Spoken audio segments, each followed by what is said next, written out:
Hello and welcome to a 50-cent tour of Monday, May 20th, 2013. Hope you had a pleasant weekend and that the weather was nice where you are. Please find a seat on the Liberty bus and we will begin our tour of the day. First, over the weekend, Kokesh violently dragged from public protest by police, arrested for resisting arrest.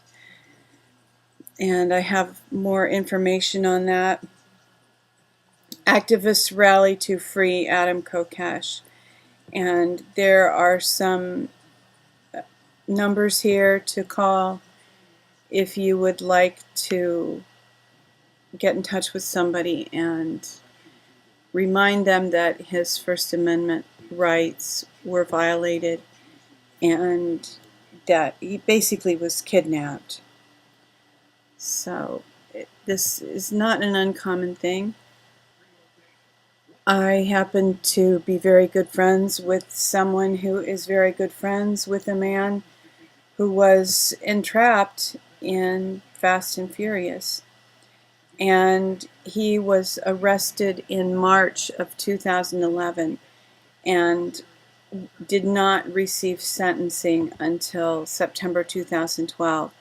He was held without bail and was treated very poorly, not given essential medications, and he just had a nightmare experience. And he was framed. It was part of Fast and Furious. These things do happen, shocking as they are. So pray for Adam, and if you feel so led, send a letter or make a phone call to some of those people in that list. Urgent message: the Keshe Foundation under heavy attacks. Their websites have been flooded with requests for service, and they aren't able to continue to function very well. So they are actually asking people to reproduce their website and just to have their information out there with no interruption, and people have access continually to their information. Biden now blamed in SEAL Team 6 deaths. Video interview. This has some mixed information in it. You know, it basically, the premise is that these guys were in danger because it was made known that they were the ones who killed Osama bin Laden. Well, of course, we know that they didn't kill Osama bin Laden, but it is reasonable to state that they were placed in danger. And, you know, how suspicious did we all think that helicopter crash was anyway? So at least some of this information is coming to light, even though it's maybe not in an ideal format, but at least it's getting out there. People are making noise.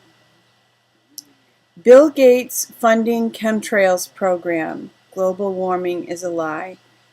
And just more firm information. The UK's Guardian paper reports that Gates, who is a huge advocate of global intervention programs that forcibly affect large people groups, whether they like it or not, has been spending untold millions of dollars from his own personal fortune to fund research into geoengineering programs. I'm speechless. I'll just let that marinate. More really good information on chemtrails. Former Air Force industrial hygienist confirms geoengineering. April 6, 2013 at the Atlanta Music Liberty Fest. Footage compliments of truckersfortruth.com. Thank you, Kristen Megan, for your bravery and dedication to the American people. And Kristen Megan happens to be on InfoWars this morning, which is how I am aware of her. And she stated that she's going to soon be coming out with a pretty substantial report. So, I guess A, pray for her protection and safety, and that she won't be disappeared or something like Adam Kokesh. And we can all look forward to that report coming out. This is kind of an intense article. Has drug-driven medicine become a form of human sacrifice? And you probably have heard that the word pharmaceutical, pharmacological, the root of that is a Greek word that means drugs, or, it can also, the following meanings: drug, poison, potion, charm, spell, enchantment. There's a dark magic association with the root of the word. So the darker meaning here is a pharmakos in ancient Greek religion was a kind of human scapegoat who was chosen and expelled from the community at times of disaster or at times of calendrical crisis when purification was needed.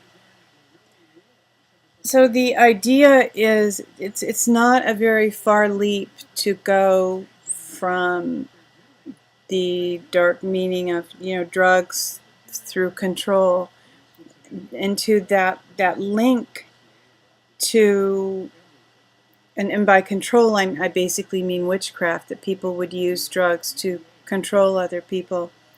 And then it's not a very far leap to the idea that human sacrifice is involved here, and we see the suffering and pain caused by pharmaceuticals and the huge death rate.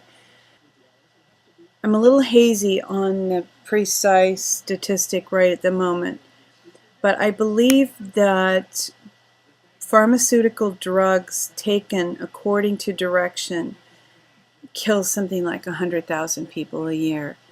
So you kind of see there that it's not surprising that there would be evil intent behind something like that.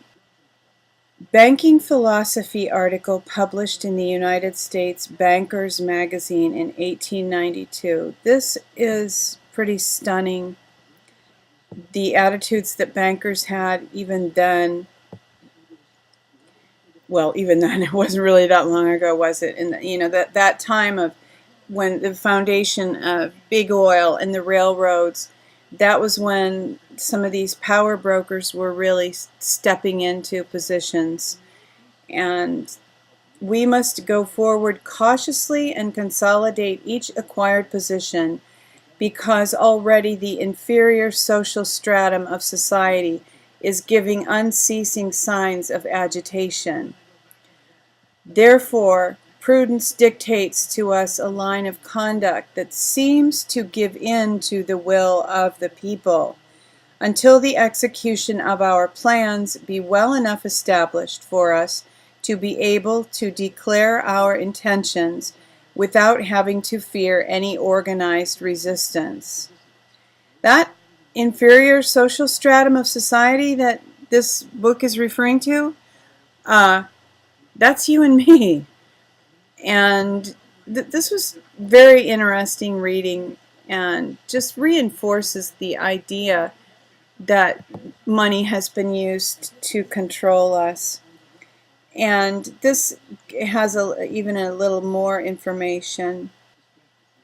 Next-gen technology allows the crooked worldwide banks to have 5 to 7 seconds lead time on all worldwide financial trading. 5 to 7 seconds in making trades. If you ever have heard an interview with a day trader or talked to a day trader, a lot can happen in 5 to 7 seconds. Fortunes can be made. And this is just yet another way in which they have manipulated the markets and finance in order to really, rape and pillage. Benjamin Fulford believes there are signs of endgame in Washington, D.C. End of Cold War in Northeast Asia also coming. So Benjamin had a very positive report this week, although, he starts by saying, one of the most frustrating but necessary things for journalists to do is hold information on embargo until a go-ahead is given for publishing. This is one of those frustrating times. So evidently there is information out there that it would be dangerous if it went public at this time, because embargoes are needed to ensure plans are not sabotaged and lives are not endangered.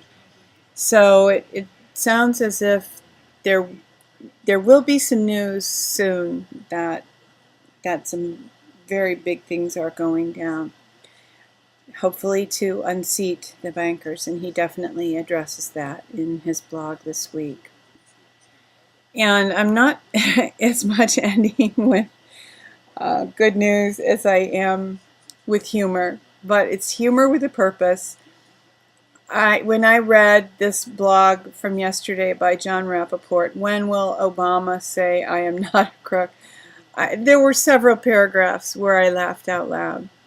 But I'll skip that and let you enjoy that on your own, and roll down here to the serious aspect of how one of the real effective aspects of our being brainwashed by TV is the fact that because of how hour-long dramas play out, and because of how dramas play out historically, even classic dramas, first act, second act, third act, we expect to have closure, and that expectation is manipulated by the press to package stories. As long as we get an ending, it doesn't necessarily have to be the ending that we would expect. Just an ending so that we have closure, we believe it's over, and we move on as if it were a television show, and then we went to bed and forgot it. A great deal of mass mind control depends on public hunger for a traditional arc of plot. The public wants a shocking revelation, followed by an increasing tide of new evidence, and Judgment Day, when the suspects are declared guilty or sort of guilty or innocent.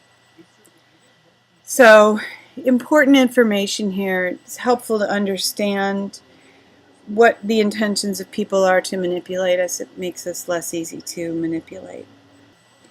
The Daily Tour is a presentation of She Who Will Walk in the Dark Productions.